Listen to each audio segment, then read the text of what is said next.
বন্ধুরা, movie starting আমাদের একটা মেয়েকে দেখানো হয় যে একদিন একটা লোককে টর্চার করছিল, কারণ সে মেয়েটা লোকটার কাছ থেকে জানতে চাইছিল তিনজন কুখ্যাত অপরাধীর ব্যাপারে।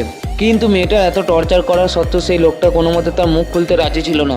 তখন সে মেয়েটা তার শক্তির ব্যবহার করতে শুরু করে এবং সেই লোকটার মাথায় হাত দিয়ে তার সমস্ত মেমোরি স্ক্যান করতে শুরু করে দেয়। আর মেয়েটা লোকটার মেমোরি স্ক্যান করে জানতে পায় যে তারা তিনজন তাড়াতাড়ি প্যারিসের প্লেনের উপরে উঠতে চলেছে। তখন মেয়েটা তাড়াতাড়ি করে সেখান থেকে বেরিয়ে আসে এবং এয়ারপোর্টের সিকিউরিটিকে ফোন করে সেই তিনজন অপরাধীর ব্যাপারে বলে দেয়। এরপর এয়ারপোর্টের সিকিউরিটিরা তাদের তিনজনের ছবি তুলে তাদেরকে তাড়াতাড়ি করে খুঁজতে শুরু করে। আর ছবি দেখতে এয়ারপোর্টের সিকিউরিটিরা তখন সেই তিনজন ব্যক্তির মধ্যে একজনকে এয়ারপোর্টের গেটের মধ্যেই ধরে ফেলে। আর এটা দেখে তখন তাদের তিনজনের মধ্যে একজন ভয়ে সেখান থেকে পালাতে শুরু করে, কিন্তু এয়ারপোর্টের সিকিউরিটিরা শেষমেশ তাকে ধরেই ফেলে।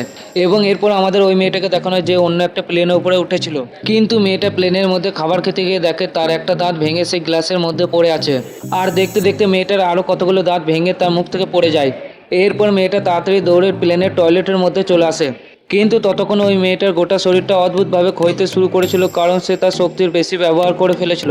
আর মেয়েটার হাজার চেষ্টা করা সত্ত্বেও সেই মেয়েটার গোটা শরীরটা ধুলো হয়ে আকাশের মধ্যে উড়ে চলে যায়। বন্ধুরা, ভিডিওর পার্ট 2 দেখার জন্য ভিডিওটাকে লাইক করে চ্যানেলটাকে সাবস্ক্রাইব করুন এবং কমেন্ট বক্সের মধ্যে পার্ট 2 লিখে দাও।